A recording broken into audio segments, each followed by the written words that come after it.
എറണാകുളത്ത് കോൺഗ്രസ് സ്ഥാനാർത്ഥി നിർണയത്തിൽ തർക്കം തുടരുന്നതാണ് വിവരം.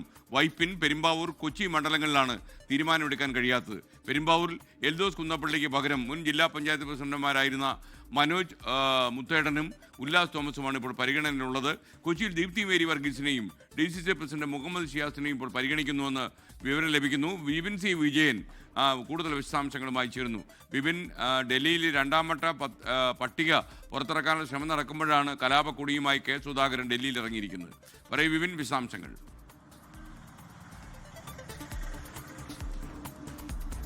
Yes, good morning SKN. ഈ എറണാകുളത്ത് ഇപ്പോഴും ഒരു സമവായത്തിൽ എത്താത്തത് പല സീറ്റുകളിലും നേതാക്കൾ തമ്മിലുള്ള ഒരു സമവായത്തിൽ അനുനയത്തിലേക്ക് എത്താൻ സാധിക്കാത്തതാണ് പ്രധാന പ്രതിസന്ധിയായി നിൽക്കുന്നത്. ഇന്നലെ പെരുമ്പാവൂരിൽ എൽദോസ് കുന്നപ്പള്ളിയുടെ സീറ്റ് ഹൈക്കമാൻഡ് അത് വെട്ടിയിരുന്നു എന്നുള്ള നിലയ്ക്കാണ് വാർത്തകളെല്ലാം തന്നെ വന്നിരുന്നത്. ഇതേ തുടർന്ന് ഇന്നലെ വൈകുന്നേരത്തോടുകൂടി തന്നെ എൽദോസ് കുന്നപ്പള്ളി വീണ്ടും ഡൽഹിയിലേക്ക് പോയിരിക്കുകയാണ്.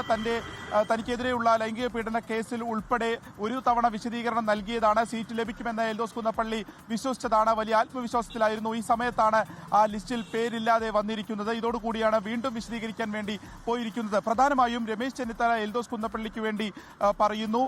അതല്ല എന്നുണ്ടെങ്കിൽ ഐ ഗ്രൂപ്പുകാരൻ തന്നെയായിട്ടുള്ള ഉല്ലാസ് തോമസിനെയാണ് രമേശ് ചെന്നിത്തല മുന്നോട്ട് വയ്ക്കുന്നത്.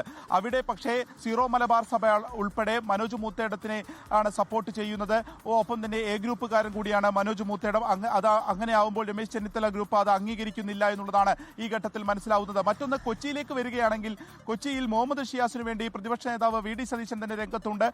പ്രതിപക്ഷ നേതാവിന്റെ ഏറ്റവും വിശ്വസ്തനായ അനുയായിയായിട്ട് തന്നെയാണ് മുഹമ്മദ് ഷിയാസിനെ കണക്കാക്കുന്നത്. അപ്പോൾ ആ സീറ്റിന് വേണ്ടി നിൽക്കുന്നു. പക്ഷേ അവിടുത്തെ സാമുദായിക സമവാക്യങ്ങൾ ഉൾപ്പെടെ ചൂണ്ടിക്കാണിച്ചുകൊണ്ടാണ് എതിർചേരി മുഹമ്മദ് ഷിയാസിനെ എതിർക്കുന്നത്. അവിടെ ദീപ്തി മേരി വർഗീസിനെ വെക്കണം. കാരണം അവരെ മേയർ സ്ഥാനം വന്നപ്പോൾ തന്നെ അതിൽ നിന്ന് തള്ളപ്പെട്ടതാണ്. അതുകൊണ്ട് തന്നെ ദീപ്തി മേരി വർഗീസിനെ പരിഗണിക്കണമെന്ന് KC വേണുഗോപാൽ വിഭാഗം അവിടെ ഒരു സീറ്റിന് വേണ്ടിയിട്ടുള്ള ക്ലെയിം ഉന്നയിക്കുന്നുണ്ട്. തൃപ്പൂണിത്തറയിലേക്ക് വരികയാണെങ്കിൽ അവിടെ M ലിജുവിന് വേണ്ടി പ്രധാനമായും KC വേണുഗോപാൽ ഉൾപ്പെടെയുള്ളവർ ശ്രമിക്കുന്നു. പക്ഷേ K ബാബു അവിടെ പറയുന്നത് ദീപക് ജോയ്, അതായത് ഇപ്പോഴത്തെ ഡെപ്യൂട്ടി മേയറായിട്ടുള്ള ദീപക് ജോയിയുടെ പേരാണ്. ഇങ്ങനെ നേതാക്കൾ തമ്മിലുള്ള അസ്വാരസ്യങ്ങൾ അല്ലെങ്കിൽ അവർ തമ്മിലൊരു അനുനയത്തിൽ എത്താത്തതാണ് ഇപ്പോഴും ഈ സീറ്റുകളിലേക്കൊക്കെ തർക്കം തുടരാനുള്ള പ്രധാനപ്പെട്ട കാരണം.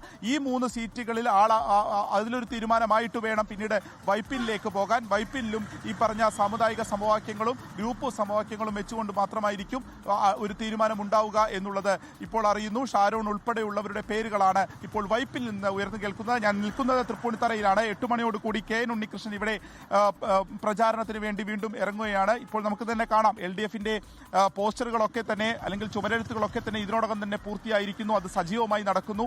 ഈ സമയത്താണ് UDFന്റെ ഒരു സ്ഥാനാർത്ഥി ഇപ്പോഴും ആകാത്തത് അണികൾക്കിടയിൽ തന്നെ ഒരു ആശയക്കുഴപ്പത്തിന് ഇടയാക്കിയിരിക്കുന്നത്. ഇന്നത്തോടുകൂടി ഈ പ്രശ്നങ്ങൾ പരിഹരിക്കപ്പെടും എന്നുള്ളത് കരുതുമ്പോൾ തന്നെ സ്ഥാനാർത്ഥികൾ വരുമ്പോൾ പൊട്ടിത്തെറി ഉണ്ടാകാനുള്ള സാധ്യത എറണാകുളം ജില്ലയിലും സമാനമായി തന്നെ നിലനിൽക്കുകയാണ്.